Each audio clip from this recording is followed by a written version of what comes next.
Okay, this should be recording. Good. Alright, so just fiddling around with some decks, I decided to try and beat Paladin. Well, no, first I actually tried to. This is like the third time in a row I've forgotten to do this.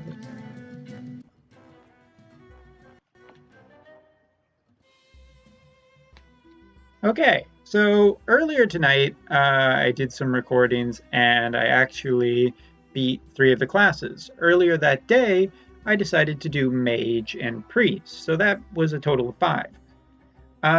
When I was eating supper tonight, I actually totally by accident beat... Very dark on this side.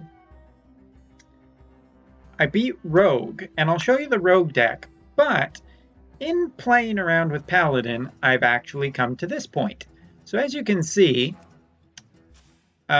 basically I took a young Dragonhawk, and I've been using Blessing of Mights, Blessing of Wisdoms, Smuggler's Run was totally useless, and just adapting the living heck out of this thing. So now it has a total of 18 attack, and as you can see, it can still attack, and he only has 15 health.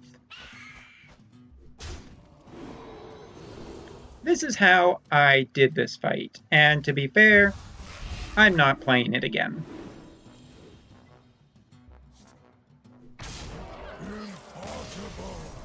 Never again. Never again will I do that. I see only darkness before me. A Lich King.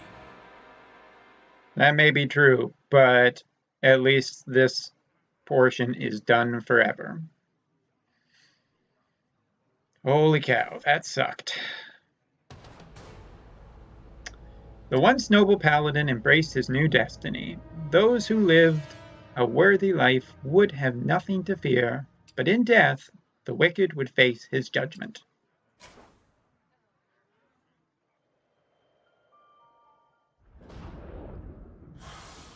Two more.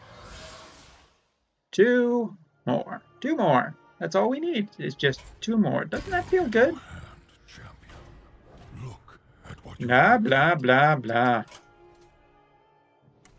You know, I really like the writing for the Lich King. I think it's actually really, really well done. But a problem with any form of writing in any video game is when you hear it for the 10,000th time because you're reloading the game and reloading the game and reloading the game. You get really, really tired of hearing it. So anyway, I'm going to show this really quick. So this is my Paladin, so Blessed Champion, Silver Moon Portal, Hammer of Wrath, Consecration, Blessing of Kings, Vicious Fledgling, because Vicious Fledgling can just ramp to infinity. But the thing that I was finding was that Vicious Fledgling was just too slow to get out on the field because you really need, you need everything to go perfectly, essentially.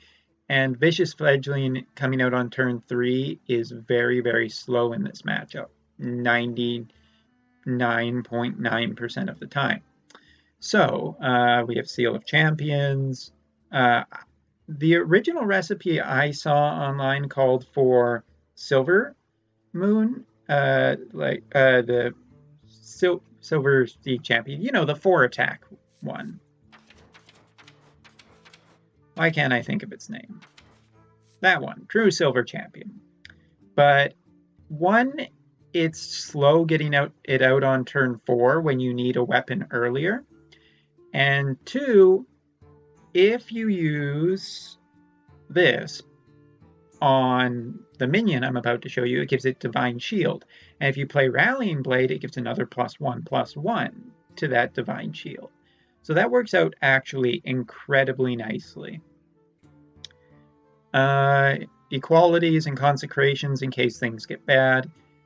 This is the card though, because you can get it out on turn 1, and it has Wind Fury. So if you start buffing it with adaptations, blessing of mights, competitive spirits, divine. It just ramps so hard. But yeah, that's that deck. And that chapter of my life is over. Next up is the Rogue. Now, Rogue is really an interesting fight because normally Rogue is so dependent on its spells. And at the beginning, the Lich King just gets rid of all of your spells. So this was the deck I chose to run. Fireflies, Swashbucklers, which Swashbucklers only seem to give coins, so they're not the best. That's why I only have one. Beckoner of Evil, Doomsayers, 2, because it's just too important to kind of get rid of his turn 7 since you don't have any spells. Jade Swarmers, really good to get out at the beginning, just to start ramping up your Jades. Jades are essentially the key part of this deck.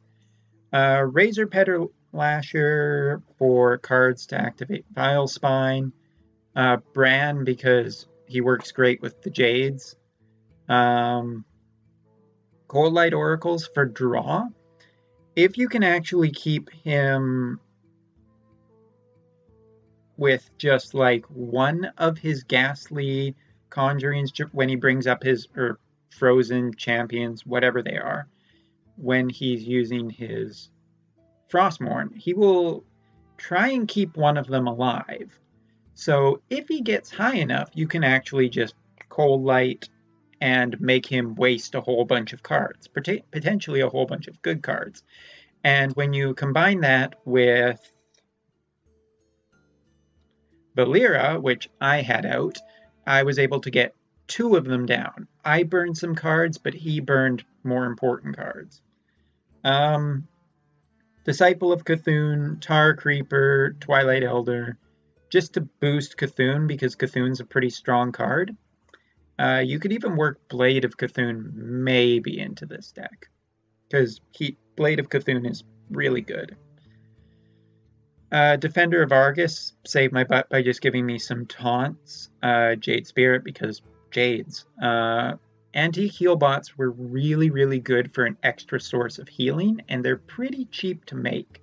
So crafting them is great. This was the MVP, though, and I'll tell you about it in a second. So Shadowcaster, like Vilespine Slayer, did some work, but not a lot of work. This was the real card that, once I had Valera out, I ended up running this down when I had Aya.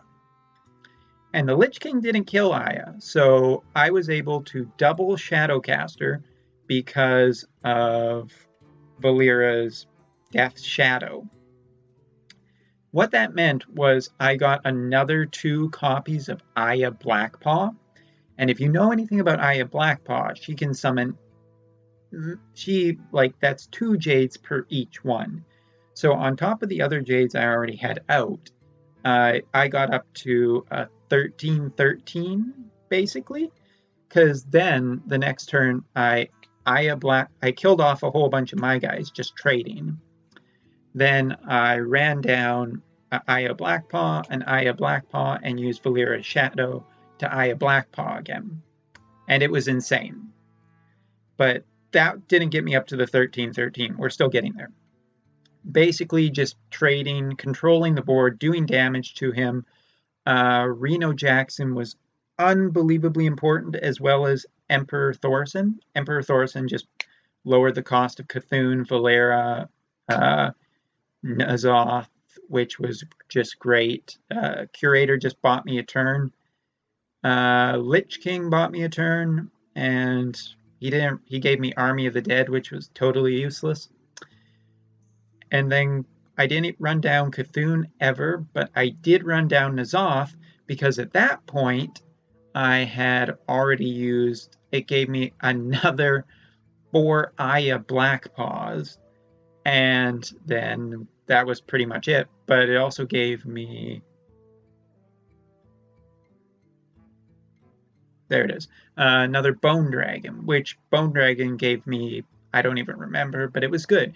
This deck actually worked really, really well for me, and I didn't record it at the time because it was just reloading, getting good starts, and this deck felt a little more competitive with the Lich King's deck. I was able to feel like I was able to turn around the fight. So yeah, I wanted to show these two decks. That now makes most of the decks that, like right here is my warrior deck that I'm working on. I think I need Grommash still, probably.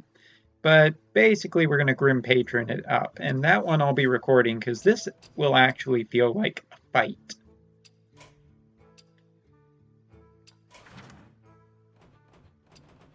But,